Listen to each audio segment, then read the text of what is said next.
on the shortest day of the year. At least I'm not a blanker. Caught first cast as well after 3 days in Slovenia. Nice to be back home yesterday afternoon, and it's nice to be on the bank this morning as well. A second cast, a second bite, and a second roach. The third fish on the bounce. It's a twitchy one, so I can't really show the fish in its fullness to the screen, but it's a small roach. You know, you get the picture. A bite every cast, actually, and mostly a fish, because small roach, as we know, very rarely will you have 100% strike rate. What you will get though, are sucked maggots if it's not a fish on the other end of the line. Not that I'm complaining, certainly as we push on into winter, although it is mild today, but nevertheless there will be days when we'll be thankful for small roach, because they are one of the fish that will continue to feed right through even the most harshest of winters. One thing I did miss while I was in Slovenia, apart from my wife and my dog of course, was my tea. Lots and lots of packets of tea at the counter where we had our meals. Lots of them, different flavours, different colours, everything except what they call English breakfast tea. That's my favourite, the traditional drink of British people. And as I often say, I don't know about you, you could well be a coffee drinker. There was a machine there and there were some nice coffees that came out, and the coffee connoisseurs amongst the players, they approved.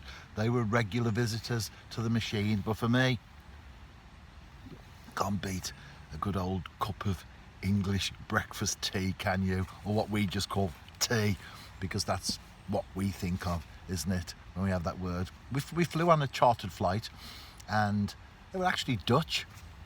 It was a Dutch crew. They were from the Netherlands, and I do like languages, and I learned Dutch many years ago now. I am rusty now because I don't get a chance to speak it, and I haven't really spoken it for many years either. But I did go to college for a couple of years to learn Dutch, 1 night a week, so not full time, and I learned Dutch that way. So I did surprise them, the girl who came round serving the food, etc. I did surprise her. And then when we went out, because being a small flight, chartered flight, everything's much more intimate than when you're on a normal flight somewhere with lots and lots of different people. The crew, I spoke to them in Dutch, so that was great. I can still remember little bits, and even when I was thinking about it, more comes back. It's like that, isn't it? Life, I think it's like riding a bike. You might not have been on a bike for a good number of years, and if you get on one now, chances are you'll be a bit wobbly. You could even fall over. But then, half an hour later, you're cycling around like you did 30 years ago, or whenever the last time was you got onto a bike. And do you know, this is where I'm going with this, there are lots and lots of people who used to fish when they were younger, and they don't fish now.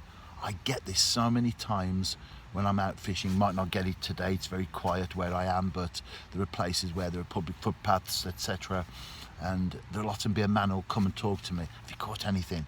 And his eyes are fixated on the float. And he can't take his eye off the float, watching it, waiting for it to dip. And we'll have a chat, and I'll say, do you fish? And he'll say, no. He might be my age, for example, in his 60s. Say, no, I haven't fished since I was a kid or a teenager or whatever. And I often think that once that fishing is in you, it's there for life, isn't it? You might not do it, but it's still there. The fascination, the curiosity, the interest. And I do come across a lot of people, which is always great to see, who are now older, fished when they were younger. They've now gone semi-retired, retired, whatever the circumstances in their life are. They've changed so that they can now fish as they've got older, and they've picked up the rod again. And no doubt when they set up, they cast out, they got in a tangle, put the the line the wrong way through the spool or whatever, and the bail arm, and he had to take it back off again and all that sort of stuff.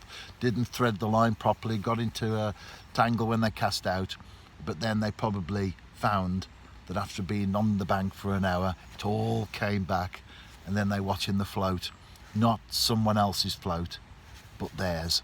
Can't beat that, can you?